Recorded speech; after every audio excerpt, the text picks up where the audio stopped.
entre las vías del tren en Ciudad Juárez se encuentra un pedazo de historia que cuenta grandes vestigios de lo que se llama leyenda negra de Ciudad Juárez, aquella época en la que una prohibición de alcohol en Estados Unidos propició que se fabricara whisky en Ciudad Juárez, y nos encontramos precisamente frente a una de estas fábricas de licor que se colocó en aquel entonces en esta ciudad.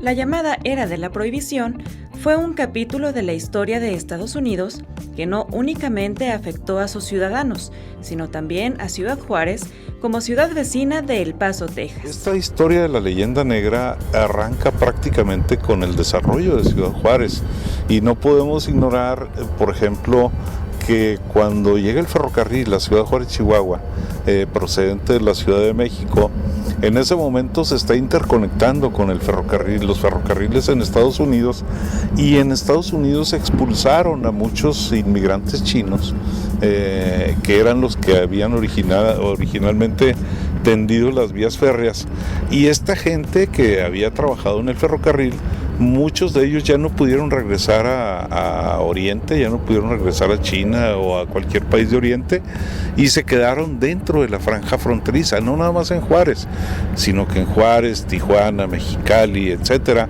Y en todos estos lugares empezaron a surgir ciertos centros donde había incluso consumo de opio. Y era opio que venía siendo contrabandeado, obviamente, desde China, y eso formaba parte de la cultura de los ciudadanos orientales que habían venido de los Estados Unidos hacia el territorio mexicano después de que fueron expulsados de Estados Unidos allá por el año de 1880.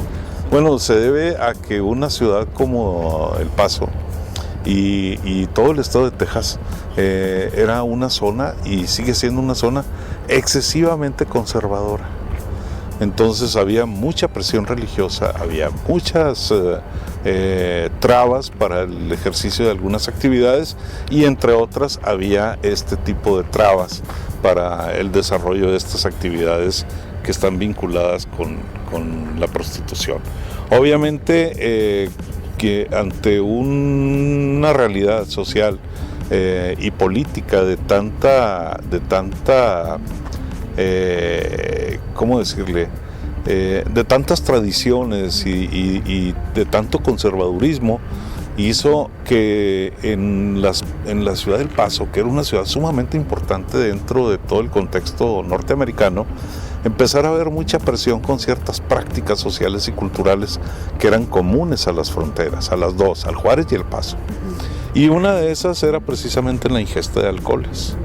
Entonces, en el año de 1900, me parece que en el 18, antes todavía, se declara el estado de Texas como un estado libre de alcohol.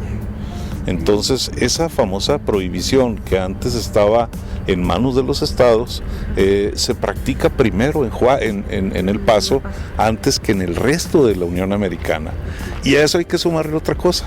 La sociedad chihuahuense, que es donde estaban los poderes políticos del estado de Chihuahua, al que pertenece Juárez, también era una sociedad ultraconservadora, y también aceptaba de buen agrado que hubiese ese tipo de actitudes, e incluso se llega a cerrar el puente de cruce internacional a horas muy tempranas para evitar que haya ese flujo de jóvenes o de personas que van de un lado al otro de la frontera a ingerir alcohol. Estamos frente a un edificio que, aparte de que es bellísimo, al menos lo que se puede observar, porque no hay otras cosas que ver.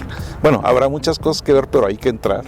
Es un edificio verdaderamente bello, y efectivamente jugó un papel sumamente importante dentro de la historia de esta ciudad, y no nada más de la ciudad, sino también del estado de Chihuahua, porque de acuerdo a los registros que existen en el municipio de Juárez en aquella época, y el gobierno del estado de Chihuahua e incluso el gobierno federal tenían una muy alta percepción económica a raíz de los impuestos que generaba la producción y la venta de alcoholes. Habría sido en 1909 cuando esta fábrica se transfirió desde Kentucky y ya entonces bullía en la ciudad una actividad de los llamados giros negros, como el consumo de licor y prostitución. Déjeme decirle que obviamente los inversionistas, los empresarios norteamericanos, pues cuidan su dinero. Es una sociedad totalmente capitalista, y algunos empresarios del licor, algunos empresarios del whisky, del tipo bourbon, se desplazan a Ciudad Juárez, y otros se desplazan a Canadá. ¿Por qué a Juárez? Porque Juárez es la ciudad más grande de la frontera. Pero no nada más eso, es la ciudad que está más cercana al centro de distribución del ferrocarril, que es el que se encuentra en El Paso, Texas. Imaginemos la cuenca de las dos ciudades. Ciudad Juárez y El Paso, Texas están en el centro de la frontera de México y Estados Unidos. Entonces lo que llega del norte de México, del sur de México, a esta frontera, se puede distribuir a la costa este o a la costa oeste a través del ferrocarril norteamericano. Pero lo que llega de los ferrocarriles norteamericanos a la ciudad del Paso se puede distribuir al centro de la Ciudad de México a través de Ciudad Juárez. Entonces son dos puntos estratégicos, y en ese sentido es que los antiguos propietarios de la destilería de whisky en Kentucky deciden trasladar esta empresa a Ciudad Juárez.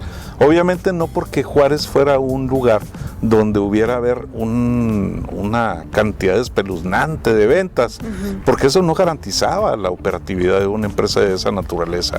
Pero lo que sí garantizaba la operatividad es que aquí había la posibilidad de que ellos fabricaran, y había también la posibilidad de que ellos intervinieran para que hubiese ese contrabando de ese producto, que obviamente estaba proscrito en Estados Unidos, pero que aquí en México no tenía ninguna limitante.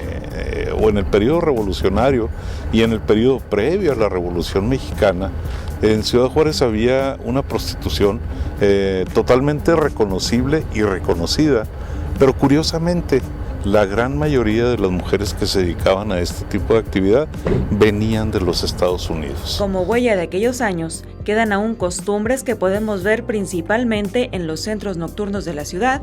Esto debido a la edad en la que se permite ingerir alcohol en el vecino país, pues de aquel lado, la venta de licores arranca a los 21 años y en México a los 18. Afortunada o desgraciadamente, el ciudadano americano, si le restringen una cosa a la que está habituado en Estados Unidos, cruza el puente y ya no hay problema. ¿Sí? Lo vemos todavía hoy en 2018, en las noches de los fines de semana, que vienen muchos jóvenes, menores de 21 años y mayores de 18, que vienen a tomar licores aquí a Ciudad Juárez.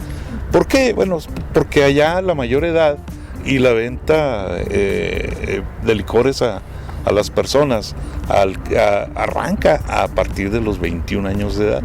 Entonces aquí se ahorran 3 años, son 3 años, con todo respeto, para un chavo muy buenos de disfrutar. Entonces ya desde antes había esa tendencia, pero efectivamente lo que hace el boom de toda esta época de Juárez, o la inserción de Juárez en ese tipo de actividades, en el mapa, ¿no? Es precisamente a raíz de la prohibición. Sin duda, Ciudad Juárez, en su condición de frontera, alberga un sinfín de historias dignas de contarse, y hoy, a más de 100 años de la apertura de esta destilería en tierra local, continúa asombrando con su belleza de época y el gran interés que despierta su origen. Para NET Información Total Multimedia, informó Valeria Goche con imágenes de Carlos Soria.